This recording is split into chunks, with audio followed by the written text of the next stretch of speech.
So I think the March to Yosemite is an amazing artifact. It is utterly serious and utterly absurd at the same time.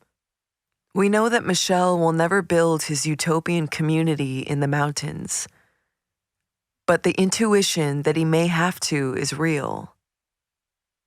My own songwriting swings between those extremes. When I start composing, I often find myself going to a foreboding place. But as I get deeper and deeper into that dark place, this bizarre, absurd character in me rises up through the cracks.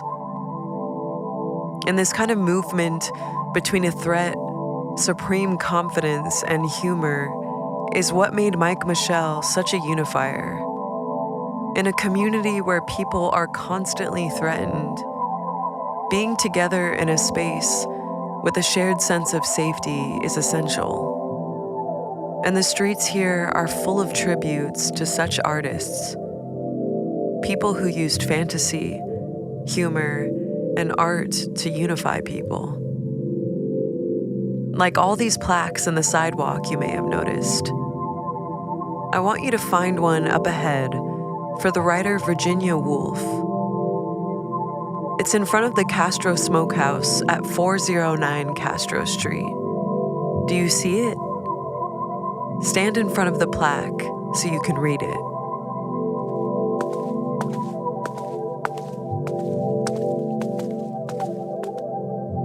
Virginia Woolf was an author from the 1920s and 30s who experimented in her writing with gender and lyricism.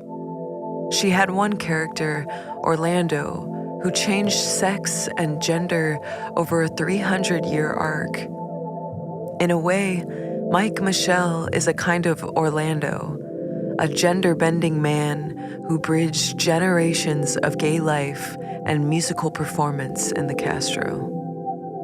It never dawned on me that I was a pioneer till years later.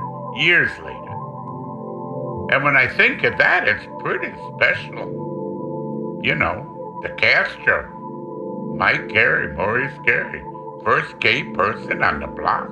I better get a statue. Well, we don't have a statue for you, Mike Michel, but we hope this augmented reality plaque and our walk today has helped establish your legacy. Walk back to the Twin Peaks bar. Our tour is almost complete. I can turn into Michelle at this age in 1 minute. I can stick my hand on my hip, run a brush through my hair, stand up straight, throw out my left leg, and I'm an old Michelle. It never went away. It's absolutely still buried in me. All right, you should be at the Twin Peaks bar. Look up at the huge rainbow flag flying over the neighborhood on the other side of Castro Street. Today, that flag's a global symbol of LGBTQ pride. And it was first flown here in the Castro. By the end of the 1970s, the Castro wasn't just a gay neighborhood. A few city streets had become a stronghold, a place with a political agenda, a homeland, at least for those who fit the Castro's version of what it meant to be gay. And if you look just to your right from here, you'll see a sculpture with some white megaphone-looking formations.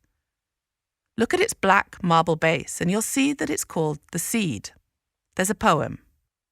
For generations, we've come to San Francisco, seeds arriving from scattered places, taking root here, finding and transplanting ourselves in the Castro, our place, to flourish.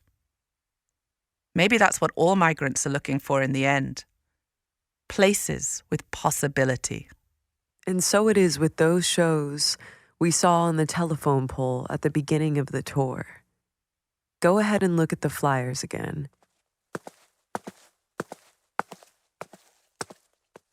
They are also a sign that this is a gay neighborhood. I hope after this tour, you can see them as part of that larger conversation about belonging in the Castro. I don't know if you'll ever see my face on a pole or a plaque here, but I do like the idea that making this tour has put me on the Castro's stage. And that's really what my music, the flags, and the shows are all about. Creating a larger sense of community, of connection, and expression. If you want to learn more about Mike Michel, the Castro's history, or listen to more music, click the X to return to the starting page.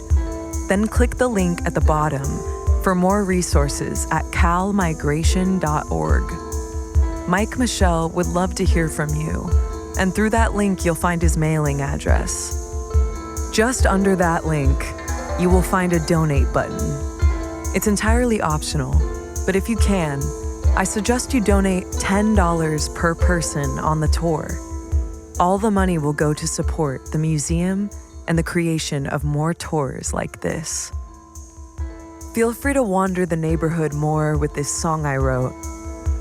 It's kind of my own ode to traveling and looking for that place of refuge. I'm It Has. This has been a Walking Cinema production.